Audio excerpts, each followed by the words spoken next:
Hey, everybody. You're about to hear a brief retelling of the movie 12 Feet Deep. Enjoy watching.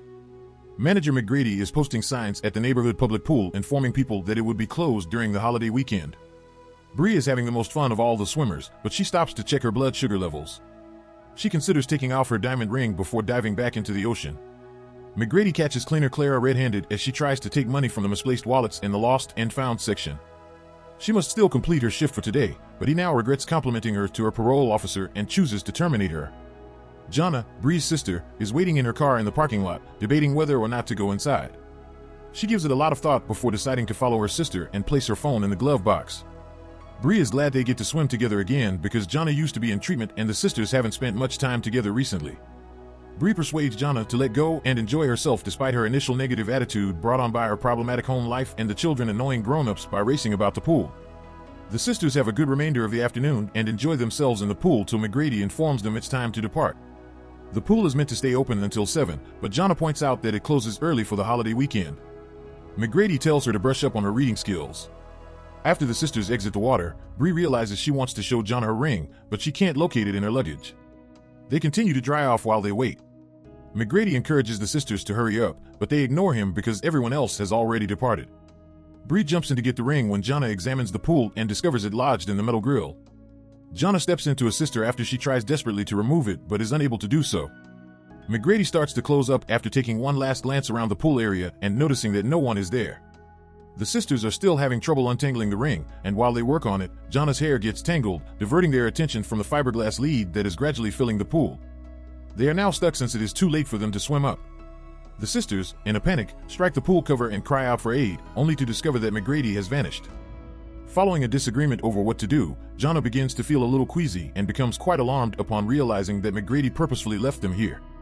After Bree soothes her, they attempt to force up the cover by swimming to the center of the pool, but it is constructed of solid fiberglass and won't budge at all. Bree's next thought is to examine all the edges and seals for any weak points, but everything seems to be in good condition, aside from a pair of swimming trunks. They eventually discover there is a condensation hole in the cover, but it doesn't make it go away either, so Bree proceeds to take the plastic cover off of a hole in the pool wall. She makes a tool that can fit through the hole to try to saw it by breaking it in half. Bree is working, and Jonna keeps complaining, which leads to a fight. Bree believes that Jonna tossed the ring into the pool out of envy since Jonna can't tolerate that Bree moved one while she was in treatment. As Jonna takes up the sawing and cuts her hand, an angry Bree jumps in and manages to remove the ring from the grill. When Bree returns, she notes that although the grill could be heavy enough to shatter the fiberglass, she lacks the strength to remove it. Before they can get into another fight about Jonna's refusal to assist, something noises. As it happens, Bree's phone rings and it's her fiancé David calling. He leaves a voicemail that he would be arriving home late due to a workplace dinner. The sisters cannot, however, count on him to realize they are leaving anytime soon. Bree leaps in again, desperate, but her attempt to remove the grill is unsuccessful. After many hours, the building's lights go off as night descends outside. Bree hears the ringing of David's phone calls, and Jonna is again whining, this time about how much she dislikes David. When Jonna realizes that Bree doesn't seem well, she wonders what's wrong, and Bree admits that she was given a diabetes diagnosis while Jonna was in treatment. She had to get her injection quickly to avoid going into a diabetic coma. Clara returns to the building in the meanwhile, but she isn't putting much effort into completing her tasks. Now let's go back to the sisters. They are cutting the hole in turn. Jonna, who can't recall anything from the day their father passed away, is curious about what actually transpired as she examines the charred wounds on Bree's arm. Bree attempts to sidestep the topic, but in the end, she describes what occurred and calls their dad a monster.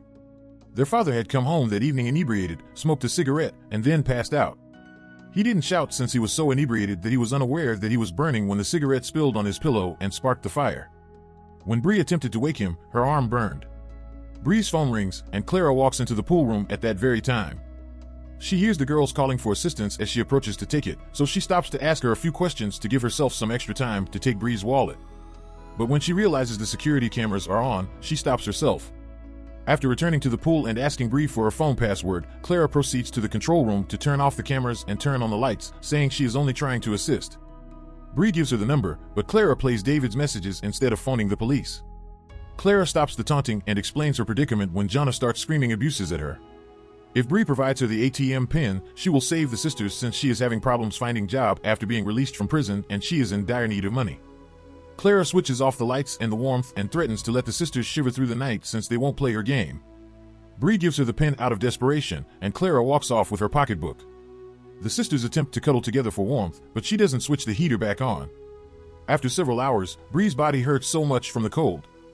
Jonna jumps in, determined to try to remove the grill, but she is too afraid and doesn't even come close. She hurries to wake Bree up when she finds out that she's fallen asleep. Jonna then considers herself useless and acknowledges she couldn't even try to take responsibility for the circumstance, but Bree reassures her she's okay. After that, Jonna resumes using the shard to cut the hole, saying it's the only thing keeping her warm. When Bree insisted that they discuss their problems, Jonna said that she had tried to self-delete since she used to see monsters everywhere. She still feels as though there is a monster inside of her, representing the mistreatment she endured from her father. Jonna said she will always remember their father's voice. Clara is the only person that appears on the hole, startling the sisters in the process. She is upset because Bree only has $80 in her bank account and goes on a tirade, telling the girls that the world doesn't owe them anything and that they are not exceptional for having troubles. Subsequently, she acknowledges that she could abandon them there and heads to the control room. Desperate, Jonna uses the plastic shard against the pool wall to sharpen it and then acts like she's having a breakdown. She spoke extremely quietly to get Clara's attention while sobbing and apologizing, saying she has something vital to impart. Jonna stabs her with the shard as soon as she puts her ear on the hole. Clara bolts to the toilet to check on her wound after screaming in agony. Enraged, she returns to the control room to get her revenge, setting off the automatic pool cleaning system and drowning the girls in chlorine. The sisters attempt to block the jets with their hands and the swimming trunks they discovered earlier in an attempt to stay afloat, but the jets are too powerful and force them back. Bree faints and begins to drop all of a sudden, and Jonna has to hold her up and force her back to awareness. Clara ultimately realizes this is more than a practical joke when the girls inform her that she is killing them and it is becoming difficult for her to breathe. She then switches off the cleaning system. After that, in return for their freedom, Clara demands to see Bree's ring. Bree offers Clara the ring against Jonna's objections, but Clara hasn't let them out yet. She switches off the lights once again and promises to do so when she's ready. Bree hears sirens outside and the pool cover finally moves a few moments later. When David rushes in to help her, he assumes she is drowning since he cannot see Jonna. When Bree wakes up and realizes it was all a dream, she sobs because she is too weak to save herself. Then she checks on her sister and learns Jonna is pondering using the plastic shard to self-delete. Thankfully, Bree is able to persuade her out of it by assuring her that she would always support her. The females exchange hugs and apologize to one another. Bree's phone keeps exploding with David's texts as Clara is trying on the ring in the meantime. Clara goes back to the pool to break up this transaction immediately after his final one claims he will contact 911. The sisters apologize for labeling Clara a monster and act as though she is correct and that there was a purpose for what transpired. After crying, Clara walks to the control room to enter the code, but it is not accepted. She gives the awful news to the sisters after becoming extremely agitated, but she declines to notify the police since she fears returning to prison after the last experience nearly killed her. Clara gives up, dropping Bree's belongings on the seats before walking away. Jonna keeps swimming for hours on end to keep her body moving and warm. But Bree is getting weaker and weaker, and when Jonna arrives to see how she's doing, Bree gets so lightheaded that she confesses. She wanted to take action since she was constantly aware of what their father had done to Jonna and was repulsed by it.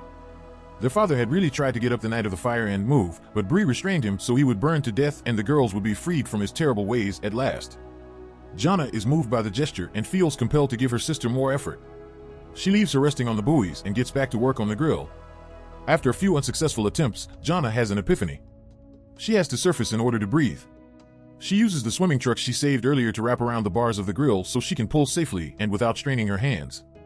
The grill gradually begins to move, and after much tugging, Jonna manages to remove it and lifts it triumphantly to the surface, only to find Bree comatose. Thankfully, Jonna wakes her sister up by quickly giving her mouth-to-mouth. After that, Jonna hits the fiberglass cover over the hole with the grill, causing it to fracture and then shatter. However, because the resulting gap is little, Jonna is injured when she tries to break the pieces apart and make a larger hole with her arm. After Bree passes out once again, Jonna has to drag her out of the water, and as soon as they are outside, she runs to fetch her medication from Bree's bag. Bree finally wakes up when she injects it into her leg, and there are a few terrifying seconds during which nothing happens. Clara comes back at that point and aims a gun at them out of fear that the sisters would report her to the authorities.